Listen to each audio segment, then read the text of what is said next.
자, 안녕하세요. 오늘은 패드 용접에 대한 영상을 만들었습니다. 구독, 좋아요 눌러주시면 감사하겠습니다. 우리가 현장에서 용접을 하다 보면 이런 패드 종류를 용접할 때가 있습니다. 이걸 사용하는 용도도 다양하고요. 상황도 여러가지 상황이 있죠. 그리고 패드의 종류, 모양, 두께도 상황에 따라서 다양합니다. 지금 보여드리고 있는 두께가 얇으면서 모양이 동그란 패드도 있고요. 또는 이처럼 똑같은 동그란 모양이지만 두께가 더 두꺼운 패드도 있습니다. 그리고 이렇게 모양이 네모난 패드도 있습니다. 이런 종류의 패드 용접에 대한 것들도 차후에 영상으로 만들어 볼 거고요. 오늘은 이렇게 두께가 얇으면서 모양이 동그란 패드를 용접해 보겠습니다. 이런 모양의 패드의 사용 용도는 파이프 라인에 서포트라든지 아니면 탱크에 팔다리를 붙일 때 보강용으로도 많이 사용이 되고요. 또는 이중 자켓의 밀폐용 뚜껑으로 사용이 될 때도 있습니다. 자, 이런 식으로 가접을 했고요. 가접을 할 때 주의사항으로는 패드와 구조물 사이에 틈이 없는 것이 좋고요. 가접도 납작하게 하는 것이 용접하기가 쉬워집니다. 가운데 구멍에는 이런 식으로 팔이 붙게 되겠습니다. 오늘은 파이프는 빼고요. 패드에 대한 내용을 해보겠습니다. 이런 패드의 용접에도 여러가지 용접 방법이 있습니다. 그 중에서 오늘은 이렇게 노즐을 좌우로 굴려가면서 용접을 하는 위빙 방법으로 용접을 해보겠습니다. 오늘 용접은 한 번에 하진 않고요. 이렇게 절반을 용접을 하고 그 다음 나머지 부분 절반을 용접을 하겠습니다. 이렇게 두 번 용접을 해보겠습니다.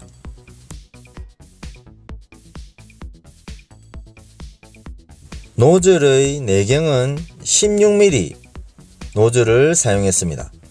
텅스텐의 길이는 8mm 정도 뺐고요. 그리고 패드의 두께는 3mm입니다. 그리고 파이프는 350A의 스케줄 5짜리고요. 두께가 3.96mm 라고 되어 있네요. 자, 용접 순서는 9시 방향부터 시계 방향으로 3시까지 용접을 하고요. 그 다음 3시부터 시계 방향으로 9시까지 용접을 하겠습니다. 자, 한번 시작해 보겠습니다. 이렇게 발이 움직이면서 용접을 할 때에는 용접기 호스에 장애물이 없는지 먼저 확인하시고 그 다음 용접을 시작하시면 되겠습니다. 용접을 처음 시작할 때에는 패드와 파이프 사이에 노즐이 올라갈 수 있는 길을 만들어 주시고요. 그 다음 그 비드 위에서 노즐을 굴리면서 용접을 하면 되겠습니다. 이런 패드 용접은 용접 방법이 사람마다 가지각색입니다. 특별히 정답이 있는 것도 아니고요. 지금 제가 용접하는 것도 여러가지 용접 방법 중에서 하나이고요.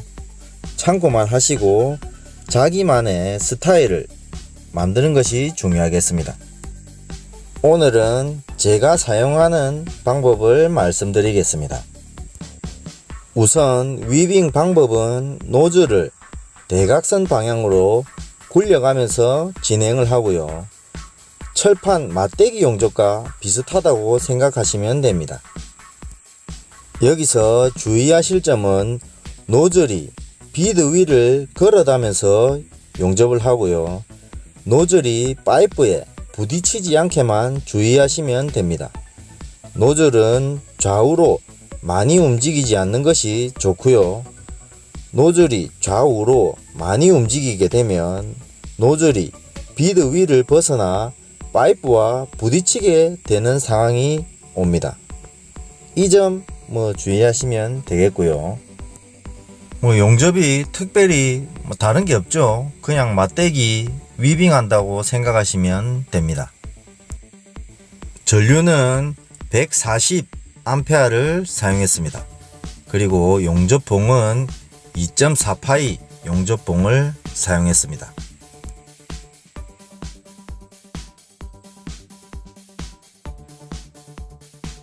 자, 이렇게 절반이 용접이 되었습니다. 자, 용접 설명을 조금 드릴게요. 자, 여기 보시면 비드의 3분의 1 정도가 패드를 덮었습니다. 여기서 만약에 용접이 패드를 덮지 않고 패드의 끝부분까지 용접을 한다면 이렇게 패드 끝부분에서 언더컷이 발생하기가 쉽습니다.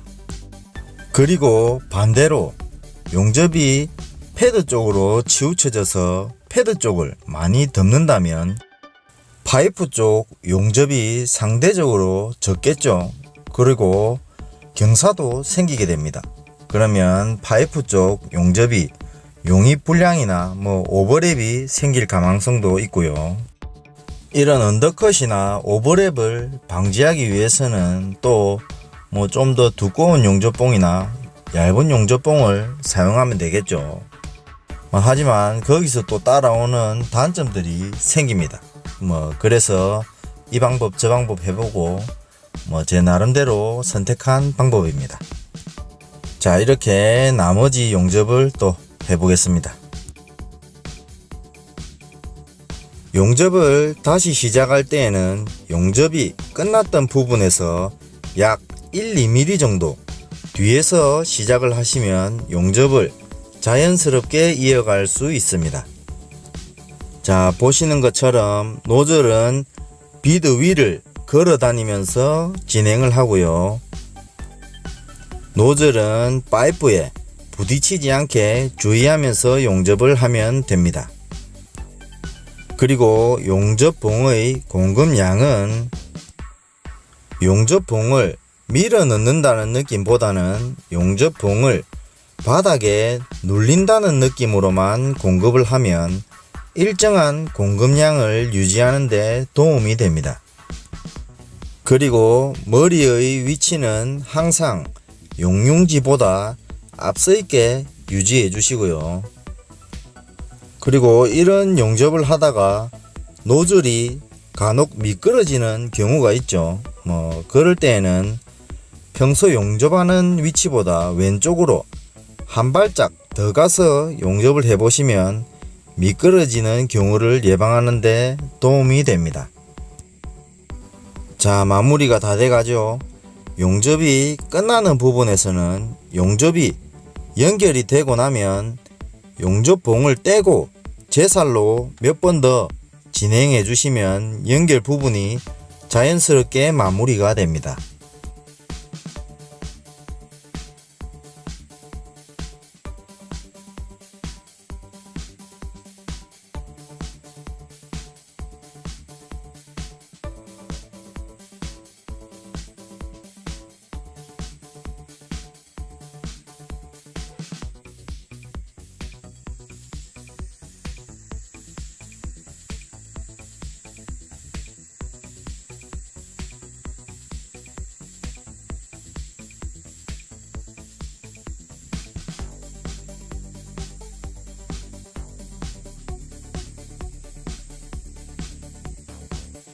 전류는 140A를 사용했습니다. 그리고 용접봉은 2.4파이 용접봉을 사용했습니다. 그리고 패드의 두께는 3mm고요. 파이프는 350A 스케줄 5짜리입니다. 두께가 3.96mm입니다. 4mm가 조금 안되죠. 노즐은 내경 16mm 노즐을 사용했습니다. 그리고 텅스텐의 길이는 8mm 정도 뺐고요. 지금 용접하는 걸 보시면 패드를 녹이면서 용접을 하고 있습니다. 하지만 적당량을 녹이고 용접봉의 공급량을 적당히 해주시면 언더컷이 가려집니다. 자, 오늘의 내용을 요약하자면 패드와 파이프 사이에 노즐이 걸어갈 수 있는 길을 먼저 만들어 주시고요. 그리고 노즐은 비드 위에서 대각선 방향으로 좌우로 굴리면서 전진을 하면 되겠습니다. 이때 노즐은 비드를 벗어나 파이프와 부딪히지 않게 주의해 주시고요. 용접봉은 바닥에 눌린다는 느낌으로만 공급을 하면 일정한 공급량을 유지하는 데 도움이 됩니다.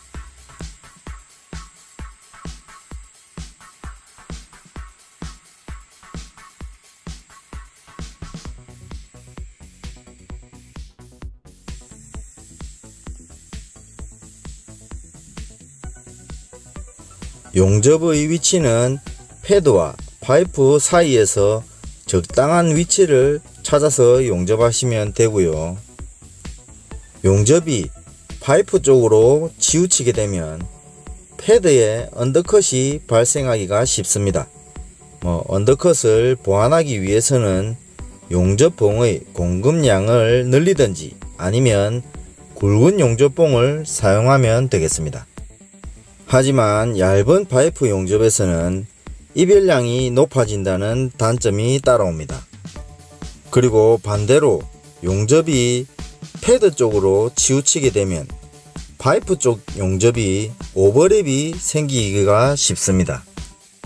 그래서 이런 단점들을 보완하기 위해서 제 나름대로 찾은 방법이 비드의 3분의 1 정도를 패드를 덮으면서 용접을 합니다. 하지만 용접이 한쪽으로 치우치더라도 용접을 잘 하시는 분들도 있습니다. 그런 분들도 제가 봤고요. 그러니 이 방법 저 방법 해보시고 자기 자신에게 맞는 스타일을 찾으시면 되겠죠.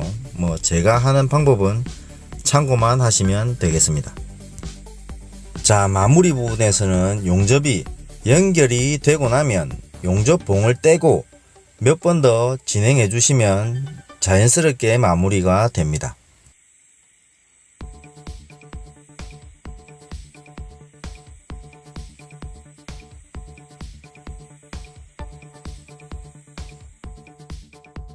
자, 이렇게 용접이 마무리가 됐고요. 오늘 위빙 방법을 잠시 보시면 저런 식으로 위빙이 됩니다. 노즐을 대각선 방향으로 좌우로 굴리면서 용접을 하면 되겠습니다. 이때 노즐이 좌우로 많이 움직이게 되면 저기 파이프와 노즐이 부딪히게 되겠죠. 그 점만 주의하시면서 위빙 하시면 되겠습니다.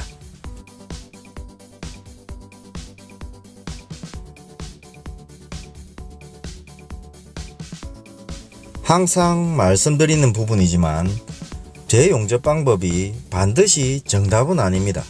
하지만 여러가지 상황에서 다양하게 응용할 수 있는 용접 방법 중에 하나이니 도움이 되었으면 합니다. 이 영상이 모든 용접사분들께 성장하는 계기가 되고 조금이나마 도움이 되었으면 하는 바람입니다.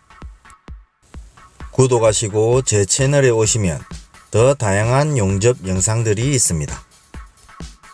시청해 주셔서 감사합니다.